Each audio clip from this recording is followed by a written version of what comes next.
Bismillahirrahmanirrahim. Assalamualaikum warahmatullahi wabarakatuh. Alhamdulillahirabbil alamin. Kita bersyukur kepada Allah Subhanahu wa taala.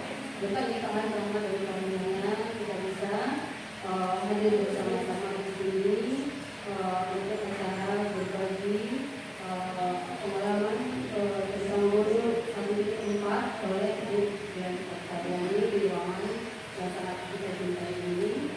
Salam serta kita berikan kepada diri Nabi Sallallahu Alaihi Wasallam dengan ucapan Allahumma shalli ala sayyidina Muhammad wa ala sayyidina Muhammad. Mudah-mudahan dengan sering yang kita berselawat kita akan dapat pertolongan beliau dan kita.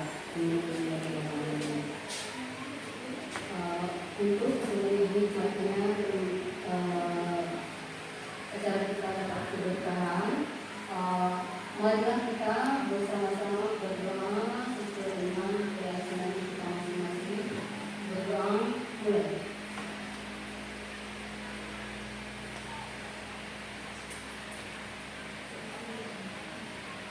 Berdoa selesai. Selanjutnya mari kita menyanyikan lagu Indonesia Raya. Semua ibu kami persilakan untuk berdiri.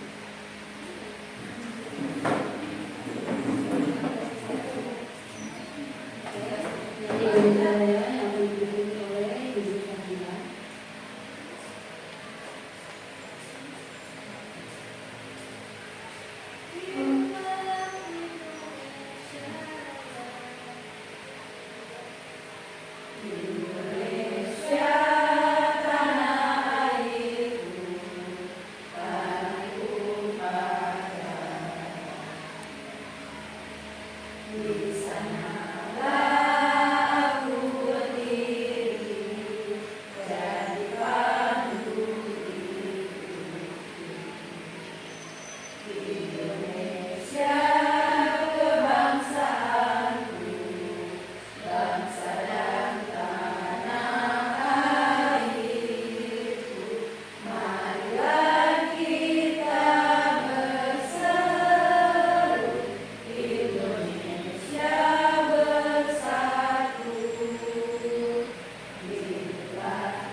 Kita masuk saja kepada acara yaitu pemaparan materi oleh Ibu Dian Karyani kepada Ibu Dian. Kami silakan.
motivasi perilaku manusia, posisi kontrol guru, keyakinan kelas, dan yang terakhir mengenai segitiga.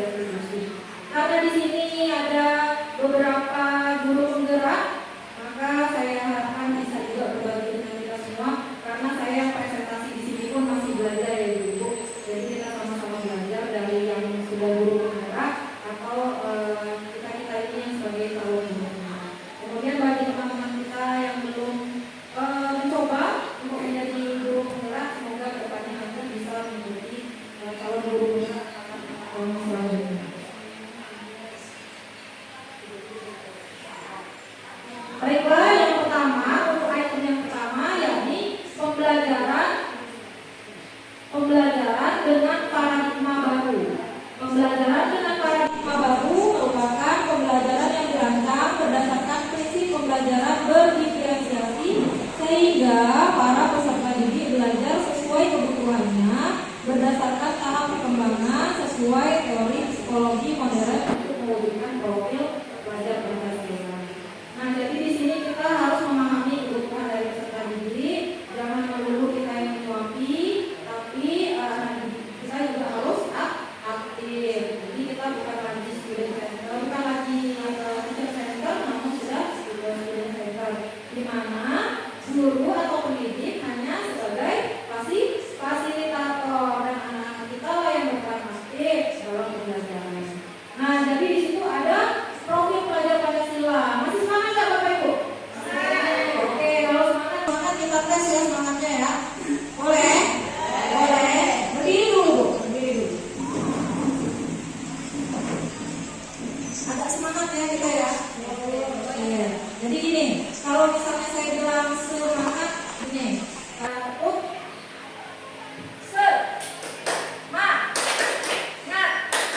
Semangat. Sekali lagi kurang. Jadi kalau misalnya ingatnya itu gini Bu, semangat. Oke, kita mulailah. Semangat. Semangat. Oke, terima kasih Bu. Kita lanjutkan ya. Jadi dari profil pelajar Pancasila inilah kita akan mengubah paradigma kita yang dulu menjadi paradigma yang baru. Jadi kita lebih ke student center. Kalau dulu kan kita adalah teacher center. Oke, ini adalah pertanyaan dari saya yakni apa yang dimaksud disiplin positif menurut Bapak Ibu? Boleh angkat tangannya Bapak Ibu? Apa yang dimaksud disiplin positif menurut Bapak Ibu?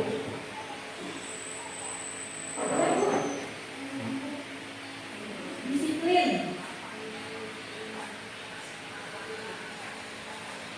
Disiplin positif. Kira-kira apa tuh? Oke, silakan Ibu. Nah, terima kasih atas waktunya. Di sini saya sedikit menjelaskan. Menurut pendapat saya, disiplin positif merupakan salah satu cara penerapan disiplin yang bertujuan untuk menumbuhkan kesadaran serta memberdayakan peserta didik tanpa imbalan, penghargaan atau reward, dan juga tanpa ancaman atau hukuman. Oke, terima kasih untuk posisi. Boleh tepuk tangannya.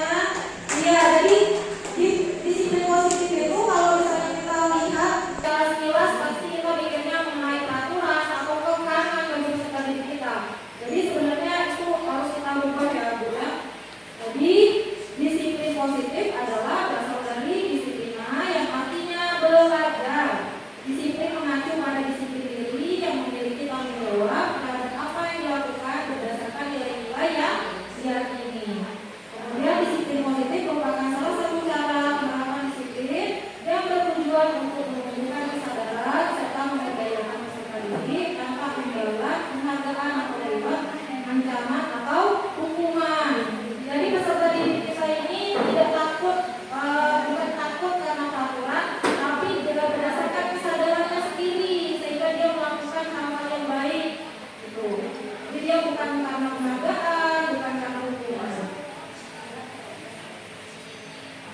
selanjutnya. Nah, inilah dia mengubah paradigma stimulus respon ke pendekatan teori kontrol. Ya, di situ bisa kita baca, yaitu dulu kita mikir kalau kebutuhan itu sama, padahal kebutuhan itu berbeda-beda, ya kan? Kita mikir kalau anak terlambat, berarti anak kita mikir anak itu baik, berarti yang lain harus baik. Biasanya seperti itu pemikiran kita.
Ya, ada lagi ibu-ibu? Boleh, silakan. Assalamualaikum warahmatullahi wabarakatuh. Waalaikumsalam warahmatullahi wabarakatuh. Perkenalkan saya Hanifah dari SMA 9. Betul yang dikatakan Bunda tadi dengan mencontohkan pada diri kita dulu. Namun selain dari itu kita bisa saja membimbing dan mengajar guru tersebut dengan salah satunya membuat keyakinan kelas di kelas bersama murid. Nah, dimana salah satunya dengan tidak memberikan hukuman kepada murid, tetapi kita lebih memberikan konsekuensi dari kesepakatan yang sudah kita buat. Sekian, assalamualaikum warahmatullahi wabarakatuh. Waalaikumsalam warahmatullahi wabarakatuh. Sangat baik sekali dari Bapak Ibu semuanya ya. Kalau memang kita harus memberikan contoh, selanjutnya kita juga harus mengurangi hukuman pada anak didik kita. Karena selama ini kita atau bahkan saya dulu juga berpikiran memberikan hukuman itu adalah yang terbaik untuk merubah perilaku dari peserta didik kita. Padahal itu salah. Padahal hukuman itu penghargaan, hukuman itu sebenarnya sama saja. Jadi ya, oke. Selanjutnya, iya. Jadi pertanyaan tadi sebenarnya memahami kebutuhan dasar manusia lah jawabannya. Kita harus paham mengenai kebutuhan dasar manusia itu. Jadi kita harus paham peserta didik kita ini kalau terlambat kira-kira kenapa, jangan langsung kita dulu saya juga seperti itu Bu. Jadi anak-anak terlambat kita langsung ngejudge dia, oh jadi karena bangunnya telat nih. Padahal kita nggak tahu kenapa dia terlambat. Bisa jadi dia makan dulu nanti karena tadi pagi dia nggak disiapin makan gitu, atau ada makanan di rumahnya. Kemudian bisa jadi dia bangun terlambatnya juga ada alasannya, misalnya malamnya dia bantuin orang tuanya kerja gitu kan. Makanya kita di sini sebagai pendidik, sebagai guru yang dapat memahami 5 kebutuhan dasar pada manusia. Jadi kita nggak menjudge anak itu salah, salah gitu. Padahal salahnya itu pasti ada alasannya. Jadi kebutuhan dasar manusia adalah segala sesuatu yang kita lakukan untuk mendapatkan apa yang kita inginkan. Seluruh tindakan yang kita lakukan memiliki tujuan tertentu, dan semua usaha terbaik yang kita lakukan adalah dalam rangka agar kebutuhan dasar kita terpenuhi dengan baik. Jadi anak stunting pasti dia lapar, gitu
lewat komunitas belajar. Jadi karena dia nggak punya uang, mungkin bisa jadi dia mengambil paksa makanan temannya. Itu kira-kira ya. Kemudian yang ketiga, kebutuhan dasar apa yang tidak terpenuhi. Salah satunya mungkin di rumahnya ibunya karena sibuk kerja, jadi tidak memberikan sarapan ke anak, makanya Aryo tidak sarapan. Nah, jadi butuh pendekatannya menurut saya kita nasihati dulu. Kalau memang dia lapar, berarti biarlah kita ajak temannya untuk berbagi. Jadi kalau tindakan dia berebut paksa itu tindakan yang tidak benar. Jadi bagaimana kita menasihati anak tersebut, kemudian memberikan pengertian kepada teman-temannya yang lain. Terima kasih. Iya, benar ya. Jadi kita pendekatan dulu. Sebagai wali kelas sebenarnya kita pendekatan dulu, kita tanya apa, kenapa gitu. Pendekatan secara personal tentunya ya Bu. Yang kedua kita di kelas akan menanyakan hal itu. Jadi kita panggil anaknya. Karena kadang-kadang kita kan kalau lagi marah, kesel, langsung aja di kelas di depan teman-temannya. Padahal itu salah ya Bu. Jadi kita panggil dulu. Jadi kita nih kerangka guru BK, Ibu. Jadi kita panggil anaknya, kemudian kita tanyakan secara personal apa sebenarnya kebutuhan apa yang tidak terpenuhi dari si Aryo ini sehingga dia mau melakukan itu. Jadi kebutuhan dasar apa Bu? Iya benar. Jadi kebutuhan bertahan hidup karena dia rupanya tidak bisa makan atau memang di rumahnya tidak ada makanan atau dia memang tidak ada uang untuk ke kantin. Jadi kita harus memahami itu. Kita misalnya tidak membantu secara materi, sebenarnya kita bantulah untuk menenangkan dia, kemudian memotivasi dia. Oke, terima kasih Bapak Ibu. Selanjutnya ada pertanyaan lagi nih Bapak Ibu. Pernahkah Bapak Ibu melakukan sesuatu untuk mendapatkan senyuman dari orang lain, untuk mendapatkan hadiah, atau untuk mendapatkan uang? Dan apalagi kira-kira alasan orang untuk melakukan sesuatu? Biasanya kan ada tuh kayak gitu. Misalnya anak baik sama kita, rupanya dia pengen nilai yang bagus, iya pengen nilai yang bagus dari kita. Ya boleh dijawab Bu.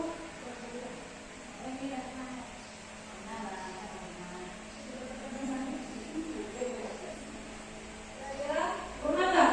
Atau ibu-ibu di sini memang udah idealis semua ya, nggak mengharapkan sesuatu? Pernah ya?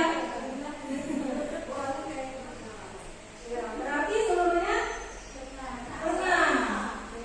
Kalau sekolah tepat waktu, apakah ada penghargaan di sekolah kita Bu? Kira-kira ada nggak penghargaan kalau misalnya kita ke sekolah tepat waktu?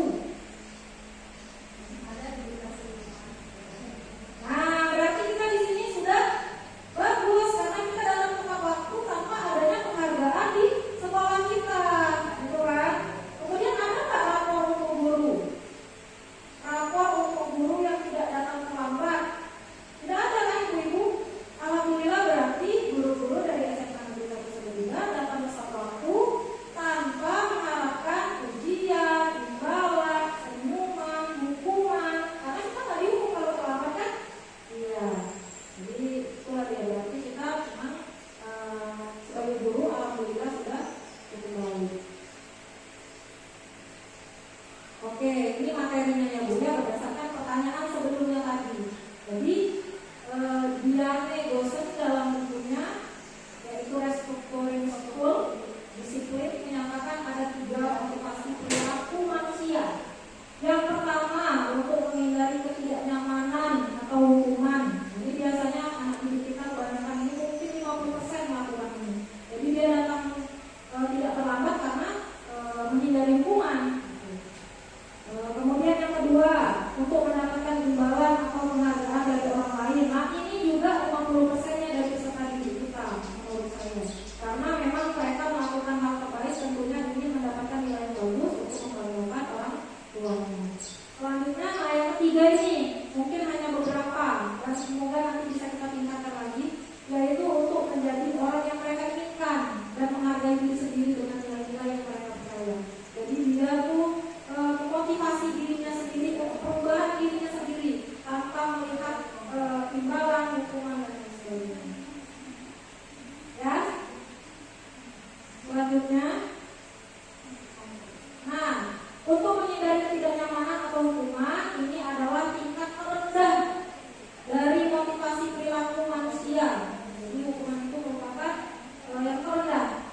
orang yang motivasinya perilaku untuk menghindari hukuman atau tidak nyamanan akan bertanya, apa yang akan terjadi apabila saya tidak melakukannya? Jadi kalau saya terlambat, apa konsekuensinya kan itu?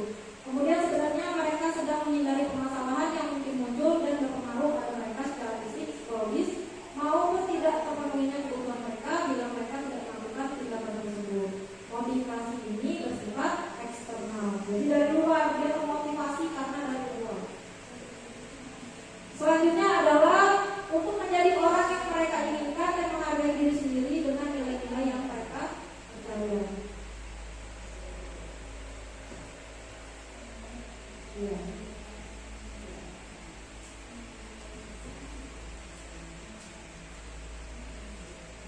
Orang dengan motivasi ini akan bertanya, akan menjadi orang yang seperti apa bila saya melakukannya.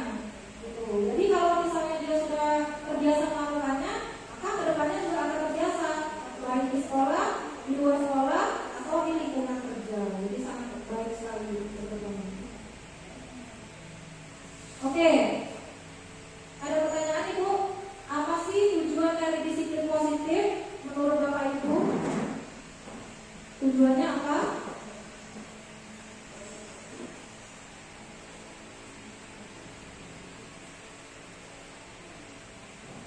Silakan Bu Linda.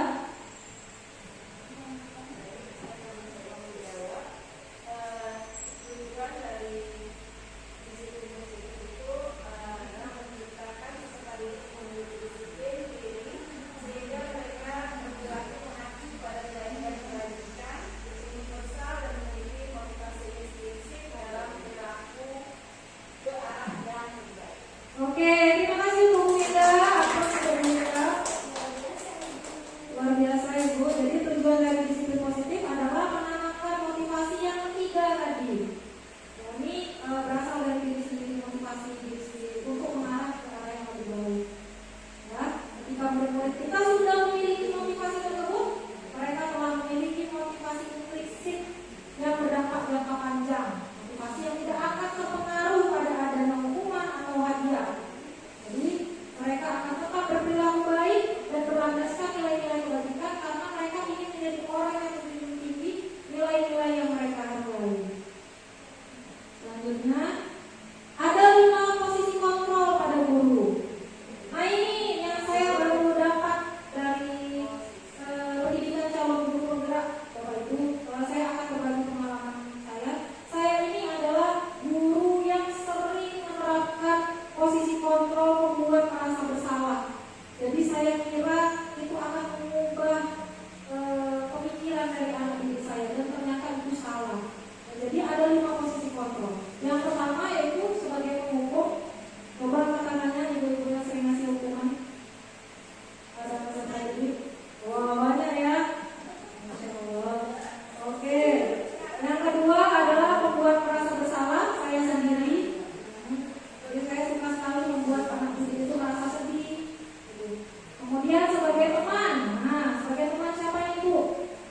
Lanjut. Nilai kamu akan terancam jika kamu terus melakukan itu. Ada dua nih. Bu Ina apa tadi? Bu Ina sebagai mendukung. Maksudnya ke memantau. Jadi dia lebih ke memantau karena dia mencatat nilai-nilainya. Berarti ibu-ibu alhamdulillah sudah sangat memahami mengenai posisi kontrol pada peserta didik dan posisi kontrol pada guru, sehingga kita bisa menerapkannya pada peserta didik kita. Oke, selanjutnya yaitu pembentukan keyakinan kelas. Ini bersifat abstrak, berupa pernyataan universal, dibuat dalam pernyataan positif, sedikit saja agar mudah diingat sesuai dengan kondisi kelas dan sekolah sehingga mudah diterapkan. Semua warga sekolah atau warga kelas dilibatkan saat pembuatan keyakinan kelas. Nah, jadi keyakinan kelas bukan kita yang buat, tapi anak-anak kita, dan kita simpulkan. Kalau saya lebih mulai ini, jangan terlambat. Itu kalimat positif atau negatif? Oke, negatif. Jadi bisa dimulai di apa kalau jangan terlambat? Oke, bagus sekali. Selamat kita semua. Kalau sopan santun kalimat positif atau negatif? Positif ya. Kalau jangan makan di kelas negatif ya. Jadi alhamdulillah kita di kelas sudah cukup paham. Dan saya lihat dari kelas-kelas SMA Negeri 1 Serdajat ini ada kesepakatan kelas keyakinan kelas. Alhamdulillah. Nah, jadi ini adalah salah satu contoh saya dalam menerapkan keyakinan kelas di kelas, yaitu di kelas ProG. Yang pertama, tuliskan kelas impian. Jadi anak didik lainnya pengennya kelasnya kayak mana impian dia itu? Apakah kelas yang bersih? Apakah kelas yang aman? Kemudian menyatukan pendapat dengan menempelkan kertas warna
Apakah Neza tahu kenapa ibu meminta Neza untuk datang menemui ibu?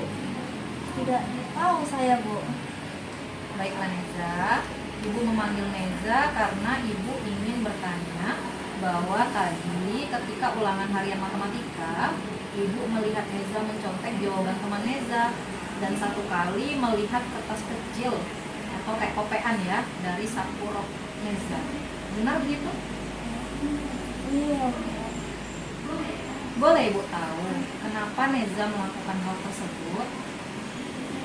Saya tidak ingat cara mengerjakannya, Bu. Saya juga lupa rumusnya. Kalau nggak diisi semuanya, nanti nilai saya jelek. Oh begitu. Tidak apa-apa nak. Waktu ibu masih sekolah SMA dulu, ibu juga pernah melakukan hal yang sama.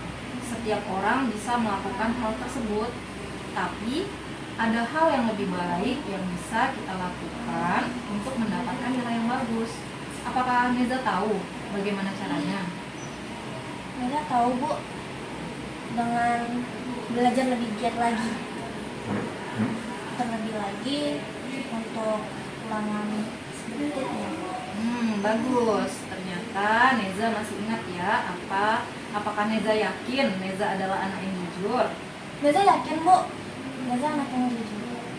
Nah, kalau begitu setelah ini Neza ingin menjadi anak yang seperti apa? Neza ingin jadi anak yang jujur dan tidak curang, mencontek lagi saat ulangan atau ujian. Masya Allah, terima kasih ya Neza. Ibu berharap Neza tetap menjadi anak yang jujur dan rajin belajar agar Neza bisa memperoleh nilai yang Neza inginkan.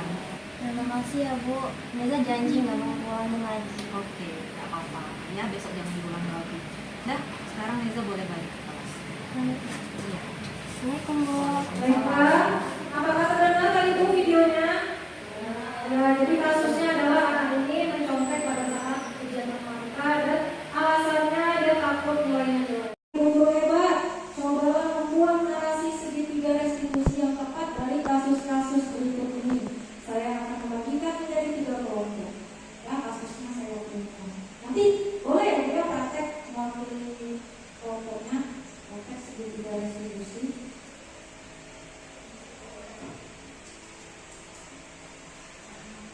Saya bagikan ya, Bu.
Ya, ini kasusnya beda-beda ya, Bapak Ibu.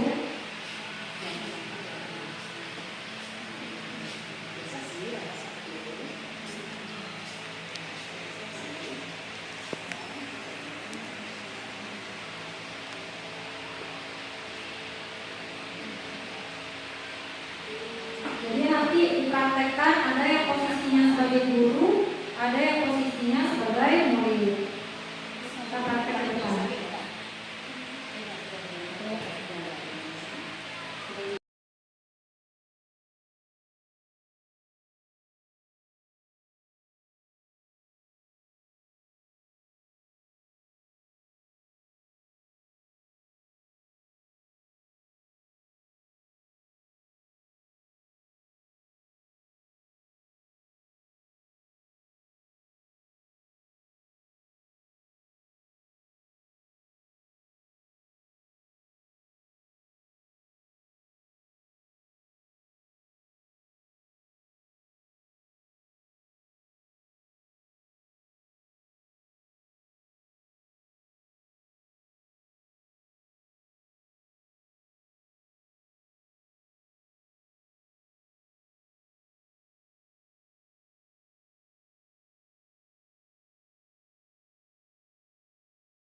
Terima kasih Dokter. Baiklah ibu-ibu semuanya, saya Fitri dan juga Bu Hanifah akan coba menyampaikan hasil diskusi kami membuat percakapan tentang restitusi.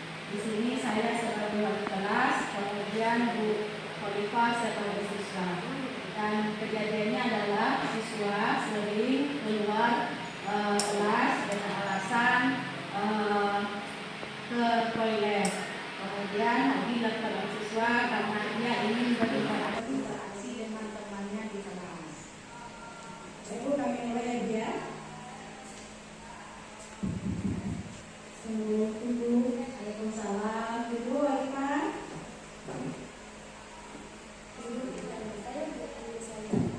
Begini, ibu mau nanya sama kamu ya. Santai aja, ya. Nggak ada masalah, ibu banyak bertanya, oke? Nah, di sini ibu mau tahu. Tadi selama kita belajar, kamu itu ibu perhatikan sering ke toilet. Biasa sih orang ke toilet, tapi sepertinya hari itu banyak sekali kamu ke toilet kondisi. Kenapa? Tadi itu Bu, saya lagi sakit perut Bu, dan itu sembunyi, makanya saya sering ke toilet Bu. Oh itu, jadi kamu mau sendiri ya? Iya Bu. Bukannya lebih baik kamu ke UKS, jadi bisa menemui petugas kesehatan kita yang ada di sekolah ini. Nanti kamu bisa konsultasi dengan ibunya mengenai sembuh kamu pada hari ini. Bagaimana? Iya sih Bu, saya sekarang juga membutuhkan toilet lagi Bu. Tadi Bu, sebenarnya saya itu melakukan itu cuma untuk mencari lucuan aja Bu di kelas itu, biar teman-teman saya itu ketawa kalau teman saya sering keluar gitu. Oh jadi begitu, jadi kamu hanya ingin mencari perhatian kepada kamu saja, ini gitu. Iya Bu, teman-teman saya pada jahat dengan saya. Oke, jadi kamu ingin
namanya Bu Dian Oktariani.